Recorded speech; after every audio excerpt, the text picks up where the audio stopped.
السلام علیکم ورحمۃ اللہ وبرکاتہ۔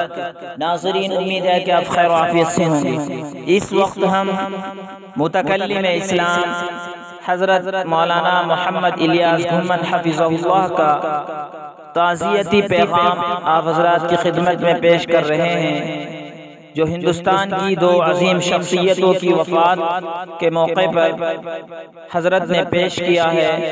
سماعت فرمائیں۔ الحمد للہ وحدہ لا شریک لہ والصلاة والسلام علی من لا نبی بعدہ وعلی آلہ واصحابہ الذین اوفوا عہدہ، اما بعد۔ آج ملک ہندوستان کی دو اہم شخصیات کا انتقال ہوا ہے۔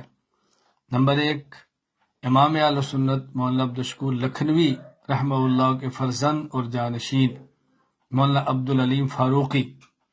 نمبر 2، ولی کامل عارف باللہ مولانا شاہ محمد قمر، خلیفہ اجل مجاز بیت مسیح الامت مولانا شاہ محمد مسیح اللہ نور اللہ مرقدہ۔ انا للہ و انا الیہ راجعون۔ انا للہ ما اخذ ولہ ما آتا وکل شیء عندہ باجل مسمی۔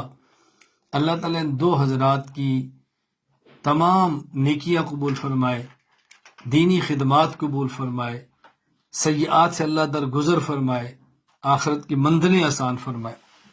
میں حضرت مولانا عبدالعلیم فاروقی صاحب رحمہ اللہ اور مولانا شاہ محمد قمر رحمہ اللہ، ان تمام حضرات کے لواحقین سے تعزیت بھی کرتا ہوں، ان کے تلامذہ، ان کے متعلقین سے تعزیت کرتا ہوں، اور اپنے تمام تعلق والے سننے والے احباب سے گزارش کرتا ہوں، ان دو کے لیے، تمام اکابر کے لیے، اور تمام مسلمان عالم جو دنیا سے جا چکے ہیں، دعائے مغفرت فرمائیں، دعائے سارے ثواب فرمائیں۔ اور اس موقع پر میں پورے عالم کے مسلمانوں سے گزارش کروں گا، اکابر دنیا سے گئے ہیں، جا رہے ہیں، اہل علم دنیا سے گئے ہیں، جا رہے ہیں۔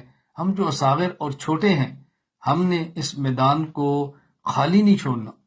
ہم ان کی طرح تو نہیں ہیں، لیکن ہم نے ان کے کام کو جاری رکھنا ہے، ان کی محنتوں کو آگے پھیلانا ہے، اپنے اکابر کے نام کو زندہ رکھنا ہے۔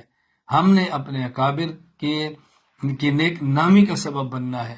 آؤ ہم مل کر عزم کریں، ان کے لیے دعائے مغفرت اصالِ ثواب کریں گے، اور ان کے نقش قدم پر چلتے ہوئے آئندہ امت کو مایوس نہیں کریں گے۔ اللہ ہم سب کو قبول فرمائے۔